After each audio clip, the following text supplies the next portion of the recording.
dhukkubsachaa kan jiran, gaddaa kan jiran, boo'aa kan jiran, gungumaa kan jiran hafayyan. Sagalee kanan ageeddaran. Sagalee kanan Tundumaa irratti al takkaatti kan argamtu ati waaqayyoodha, maqaan kees waaqayyoodha. Addunyaa kanarra kan jiran namoonni baay'een isaanii gatamanii jiru yaa waaqayyo. Gariin isaanii balballitti cufamee dukkana keessa jiru. Gariin isaanii carraa dhabanii duduubadha jiru. Gariin isaanii boochoo keessadha jiru. Rakkatanii maqaa kee kan waaman jiru achuma ta'anii maqaa gooftaa koo Yesuus Kiristoosiin argitee achitti isaan haa qaqqabu. Galanni siif haa ta'u. Ulfaadhu carraa nu jalaan fudhatamne qooda gaarii qooda barabaraa kan nuuf laatte kan nuuf taate ofii kee kennaa keenya kennaa jaalalaa kan nuuf kennamte mootii waaqaaf lafaa maqaa gooftaa maqaa Yesuusiin galanni siif haa ta'u. Fedha waaqayyoo ta'ee akkuma macaafni qulqulluun fedha waaqayyoo yoo ta'e nuyi sattaanitti darbuuf jirra jedhu kana booda sagantaa dhaabbataatiin Misraachoo miidiyaatiin walagarraa waaqayyoo mootummaa waaqayyoo walitti lallabnaa hin soorannaa. galatuma. Waaqa isin faanaa ta'u shalom shalom shalom. Gooftaan isin haa eebbisu. Shalom. Nagaa waaqayyo gooftaa maccaa bakka haala jirtan hundumatti isiniif haa ta'u. Maatii jaallatamoo saba waaqayyoo bakkatti sagaleen kun dhaga'amutti nagaan gooftaa dachaa isiniif haa baay'atu. Har'a dubbii waaqayyoo qabadhee kana isiniif dhiyaadhee ana buleessa qinqeessan gammachuu tola isaan jedhama. Dubbii waaqayyoo kutaa tokko dubbisee booddee sagalee waaqayyoo irratti galateeffannee gara dubbichaatti hin galla. Maqaa Yesuus Kiristoosiin nan dubbisaa akkas jedha. Yesuus yommus mootummaan waaqaa dubartoota kanan warra ibsaa isaanii fudhatanii dhirsa misirroo simuudhaaf ba'an fakkaata. Durboota sana keessaa 5 gowwoota turan, 5 immoo abchaalota turan. Warri gowwoonni ibsaa isaanii fudhatan malee cuunfaa ejersaa isa ibsaatti naqan hin fudhanne. Warri abchaalonni ibsaa isaanii wajjin cuunfaa ejersaa qodaatti fudhatan. Dhirsi misirroo galuu turraan hundumti isaanii muganii rafan. Halkan walakkaa immoo sagalee guddisee dhirsi misirroo kunooti isa simuudhaa qobba'aa jedhutu dhaga'ame. Yommus durboonni sun hundinuu ka'anii ibsaa isaanii tottolfatan. Warri gowwoonni warra abchaalotaan ibsaan keenya dhaamuuf jedha cuunfaa ejersaa keessan irraa waanuuf kennaa ittiin jedhan. Warri abchaalonni garuu deebisanii warra gurguran bira dhaqaatii bitadhaa malee innoonuufis isiniifis hin ga'u jedhaniin. Yeroo isaan bitachuu dhaqanitti dhirsi misirroo hin dhufe. Warri qophaa'an isaa wajjin mana cidhichaatti ol galan.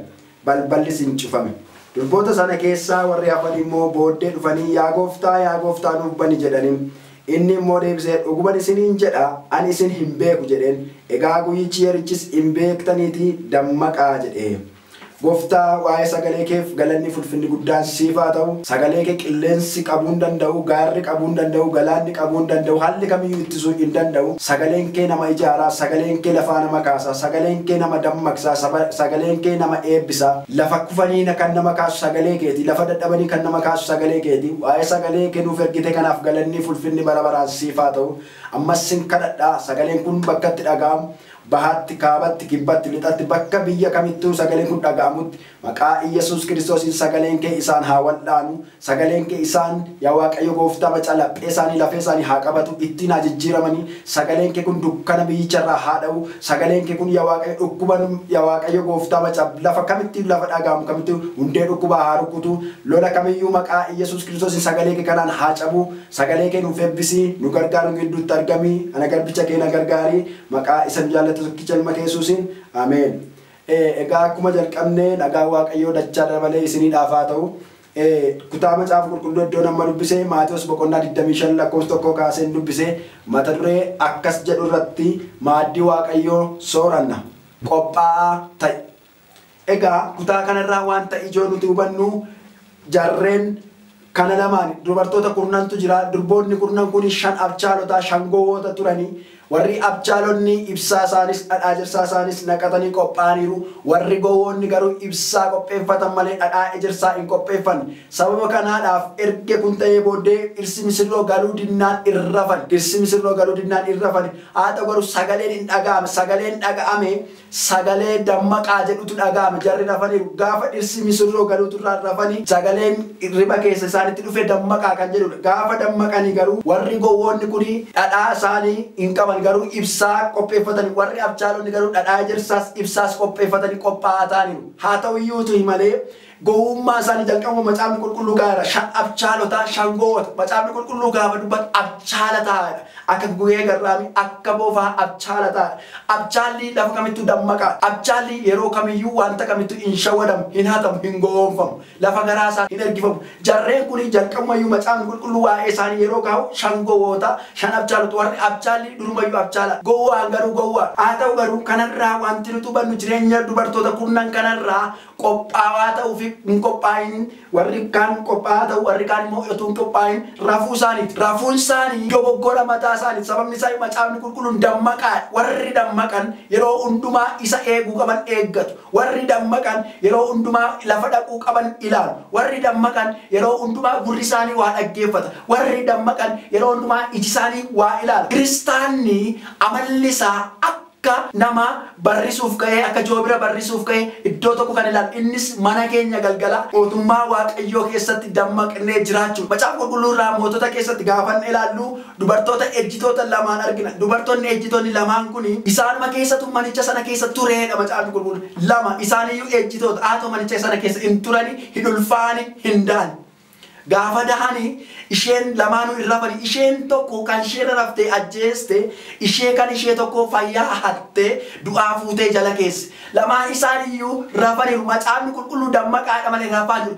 sababuun rafuu isaanii akka dhalli isaanii du'an kanaafiyyuu warri dammaqan warri qophaa'anii eeggatan isa abdachiifame sana harka galfatu isa eegame sana harka galfatu isa eegan sanaan simatamu uni kaadhimamtoota saa'ititti mishirroon keenya dhufee nu fudhatu hin beeknu yeroo kam akka inni dhufu hin beeknu saa'itii kam akka inni dhufu hin beeknu yeroo amma nuti keessa jirru immoo yeroo itti biyyi lafaa gurraafamu guddaa keessa galee jiru saa'itii kanatti garuu kiristaanni dammaquun isinirraa eegamu ilaa obboleessa ko ilaa obboleetti ko ilaa harmee ko abbee waa tokkoon isinitti hima kutaa kanarraa wanti guddaan ijoon hubannu dammaquu dhabuu isaaniiti otuun qophaa'in rafan otuun qophaa'in lafa dhaquu qaban dhaqan dursuun kan isaanirraa eegamu qophaa'anii eeggachuudha abchaalonni kun erga irsi misirroo dhufee lafti fuunyaan afuufamee booddee sagalee fiinoo yeroo afuufam dammaqanii booddee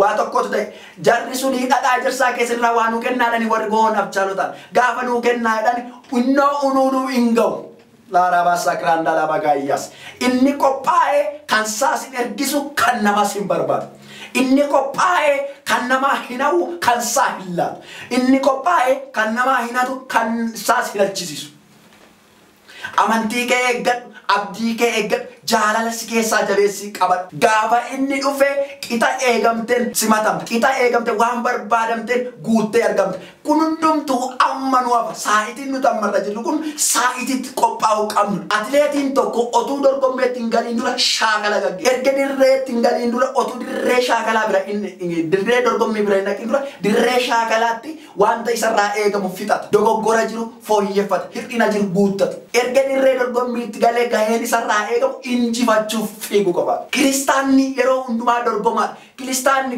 akka atileetii dorgommiitti dhiyaatu garuu akka atileetii nama wal buusee badhaafamu otoo hin taane harka wal qabatee nama badhaafamudha dorgommiin keenya dorgommee isa gonficha fudhachuuf wal qopheessinu haa ta'u dorgommeen keenya dorgommee wal buusanii fiiguu ta'uu qabu dorgommeen nuti dorgomnu dorgommee wal gatanii fiignu ta'uu qabu dorgommeen nuti dorgomnu dorgommee wal jibbaa wal amachaa wal addeessaa fiignu ta'uu qabu jaalala agarsiisaa walii kadhachaa wal jajjabeessaa fiignu ta'uu qabu egaa kutaa kanarraa wanti nuti hubannu kutaa macaafa qulqulluu kanarraa wanti nuti hubannu dubartoota kurnan kanarraa qophaa'ummaa fi otuun qophaa'in rafuu isaanii dursanii otuu sagalee kun hin dhaga'amin dursanii otuu rafuu qophaa'uu qabu har'a garuu erga sagalichi dhaga'ame erga dammaqaa kan jedhu sagaleen dhufee simachuudhaaf qophaa'aa kan jedhu sagaleen dhufee ergifachuun isaanirraas hin bareedu kanaafi qophaa'aa ta'e inni qophaa'ee kiristaanni akka amala loltuun saa'itii kamitti